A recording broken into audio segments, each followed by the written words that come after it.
O Senhor esteja convosco. Ele está no meio de nós. Proclamação do Evangelho de Jesus Cristo segundo Mateus. Glória a vós, Senhor. Naquele tempo, disse Jesus aos seus discípulos: ouvi a parábola do semeador.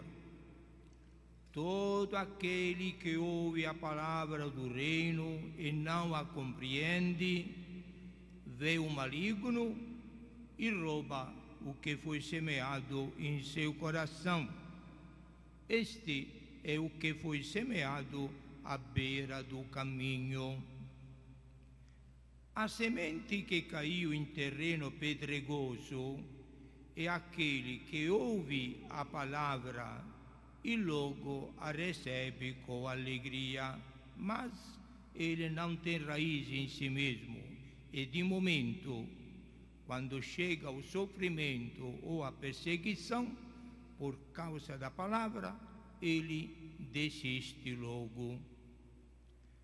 A semente que caiu no meio dos espinhos é aquele que ouve a palavra, mas as preocupações do mundo e a ilusão da riqueza sufocam a palavra e ele não dá fruto. A semente que caiu em boa terra é aquele que ouve a palavra e a compreende. Esse produz fruto, um dá 100, outro 60 e outro 30. Palavra da salvação. Glória a vós, Senhor.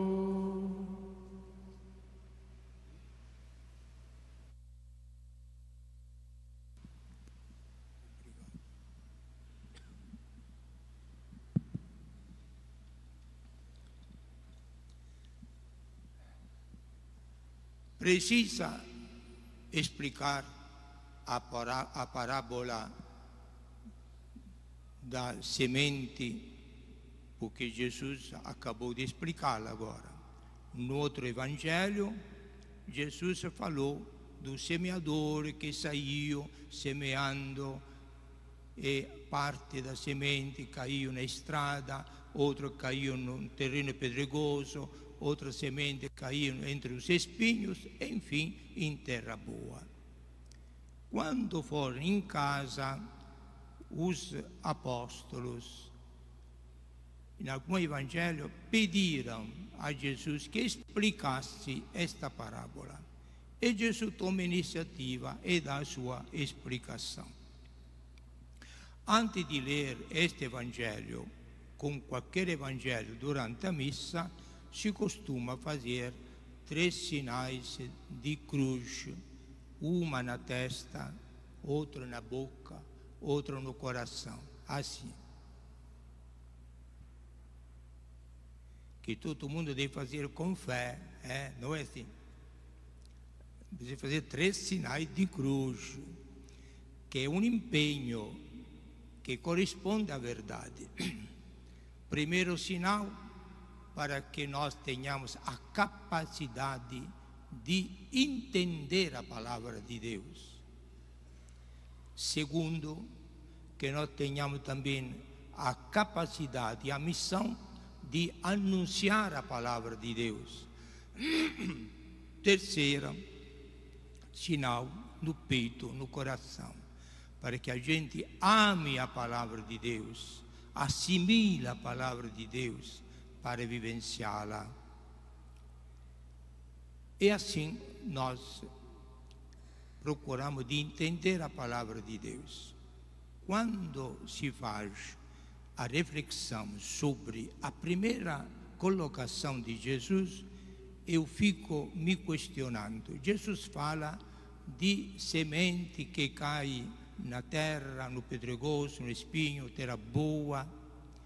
E me pergunto, e numa consciência que nunca lê a palavra de Deus, nunca escuta a palavra de Deus, praticamente nunca recebe esta semente da palavra de Deus, como fica? É um caso mais trágico, é um caso mais triste. Significa que esta pessoa que nunca se interessa nem de escutar, nem de ler, nem de assimilar a palavra de Deus, é a pessoa mais pobre do mundo. Pode ter a inteligência de prêmio Nobel, científica, literária, poética, como quiser. Mas se não tiver esta semente que doa a vida, é uma pessoa muito pobre. Rezemos para que todo mundo descubra cada vez mais o valor da palavra de Deus, como todos vocês fizeram, bem sentadinhos aí, depois de em pé, mas sempre com um pouco de fé. Então voltamos ao sinal da cruz. Entender a palavra de Deus é a primeira semeadura. Jesus é a palavra do Pai e Ele semeia a palavra dEle, que é a verdade. Eu sou a verdade. E Jesus disse: estarei convosco até o fim do mundo. O que está fazendo Jesus, invisível mas real, no seu meio? Anunciando o reino de Deus, falando a palavra de vida eterna, as palavras dEle. Agora, às vezes, nós não deixamos esta palavra penetrar na nossa mente. Não deixamos. É a situação primeira. Vem a semente, o maligno tira, não fica nada conosco. Tem muitas pessoas que às vezes fica aí ouvindo a palavra. Alguém que está lendo, mas não escuta. A mente está pensando no Paysandu, no Remo, na Copa do Mundo, na festa próxima, não sei, mas não está escutando. Está ouvindo, não está escutando. Procuremos ter mais atenção. Então a palavra deve penetrar na mente só com escuta. Prestemos atenção. Desliguemos de qualquer outra coisa. Celulares, apegos a alguma outra coisa, compromisso, preocupações, mas concentremos a atenção na palavra de Deus. Depois, na boca. Será que esta palavra de Deus que nós ouvimos, deixemos penetrá-la no coração? Aí que é mais importante. Não basta só entender, mas é necessário que a gente a produza dentro do coração, com amor, recebendo este grande presente. É um grande presente que Jesus nos faz, da palavra da verdade. Pode ser que intelectualmente não entendemos a profundidade. Nós podemos meditar a palavra de Jesus, por exemplo, o Pai Nosso, como São Francisco fazia. A vida toda meditava o Pai Nosso. Era suficiente para ele encontrar uma mina de alimento espiritual, porque a palavra de Deus não é reduzida como a nossa, tem uma dimensão eterna, infinita, nunca se exaure. Então procuremos que a palavra de Deus penetre no coração da gente, para amar esta palavra de Deus, saboreá-la. O Evangelho, sobretudo os Evangelhos, o Novo Testamento, que é mais perto de nós, são uma riqueza, uma alimentação riquíssima para a nossa alma. E a alma não precisa de, como o estômago, de pão, de carne, de feijão, de outras coisas. A alma tem a mesma lei de receber alimento. O alimento principal que a alma está exigindo é a palavra de Deus.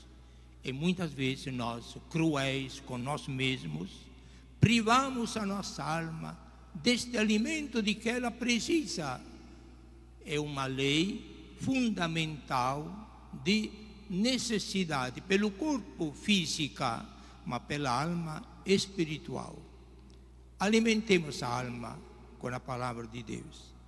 Para depois, terceiro sinal da cruz, uma vez que a gente ama a palavra de Deus, aí tem condições, capacidade que o Espírito Santo mesmo nos dá, embora não tendo muito estudo clássicos na escola, pode ser até um analfabeto, mas o costume de conviver com a palavra de Deus, com humildade, com atenção, deixando espaço ao Espírito Santo de nos iluminar e nos capacitar e alimentar com esta palavra, um analfabeto pode falar bem de Deus, do reino de Deus, muito mais de um grande professor universitário.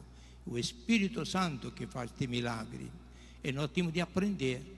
Quando nossas vovozinhas, tempo passado, talvez não sabiam escrever nem a própria assinatura, mas sabiam falar também de Deus, de Nossa Senhora, do reino de Deus, da bondade, do convívio, do perdão. Tudo fruto da palavra do Senhor. Então, caríssimos irmãos, agradeçamos a Jesus desta explicação que Ele mesmo quis dar sobre a palavra. Procuremos de não sermos terreno pedregoso, superficiais, enchemos a nossa vida de tantas distrações. Agora temos este negócio de celulares, internet, e filmes, e DVD, não sei lá, que a técnica inventou, que nos empenha horas e horas, sem nos deixar o tempo material, cronológico, para dedicar ao escuta da voz de Deus, da palavra de Deus.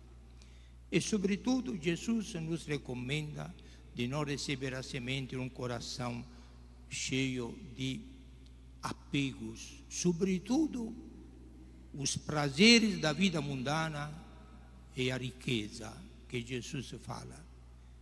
A riqueza, gente que vive em vista e em função do dinheiro, de acúmulo de bens materiais, não vai entender nunca a beleza da palavra de Deus, de estar em diálogo com Deus, não vai ter tempo nem para rezar, e não tempo nem para se preparar para a vida eterna, porque todas as suas energias concentradas acima e atrás dos bens materiais, do dinheiro, das riquezas. Enfim, a terra boa. Por que 30, ou 60, ou 100? Olha, pegamos uma garrafa. Para a garrafa preenchê-la, precisa que esteja vazia. Para a nossa alma ser cheia, para produzir 100%, deve ser vazia de coisas materiais. Quanto mais vazia se torna a nossa alma de coisas materiais, tanto mais ela pode produzir, porque a graça de Deus a preenche totalmente. Quanto mais vazia, tanto mais produz a garrafa, a alma nossa. A criatura que foi a mais vazia de coisa do mundo foi Nossa Senhora, a serva do Senhor. Deus olhou a minha humildade, Deus olhou o meu vazio. Maria se sentia vazia totalmente das coisas deste mundo, mas Deus, o Espírito Santo, pôde preenchê-la 100%, e por isso produziu 100% a vida, se tornou mãe da vida eterna, Nossa Senhora. Aprendamos destes exemplos. Não tenhamos medo de esvaziar a nossa vida de tantos apegos.